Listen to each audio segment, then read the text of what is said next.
आपण मैंने जानते गोटे ब्रुटाल अटैक होता जड़े सीनियर अफिसर रत्नाकर साहू को बीएमसी रे से जड़े ओएस अफिसर आम ओडिशा रेवेन्यू सर्विस ओडिशा राजस्व सेवा संघ से ब्रुटाल अटैक को निंदा करुच्ची कठोर कार्यानुष्ठान दाबी करुच्ची ओएस एसोसिएशन जो निष्पत्ति नहीं ताकू ओआरएस एसोसिएशन समर्थन करुच्ची किंतु माननीय मंत्री अपील थिला जेहेतु बर्तमान रेवेन्यू डिपार्टमेंट अंडर रे बन्या बात्या विपर्यय प्रशमन आसुची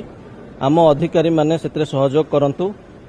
एवं रथयात्रा रे मजिस्ट्रेट ड्यूटी रे आमर ओडिशा रेवेन्यू सर्विस ऑफिसर माने 50 जन कांतर अछंती तेणु आमे मंत्रींकर भावावेग एवं आह्वान को समर्थन जणई ए विपर्यय प्रशमन कार्य एवं जो गुड़िक अत्यंत जरूरी कार्य लोकंकर सेवा पई लोकंकर सहयोग पई से कथारे आमे निश्चित रहिबु सहयोग करिबु सरकार को किंतु ओएस एसोसिएशन रो जो निष्पत्ति हेची ताकू ओआरएस एसोसिएशन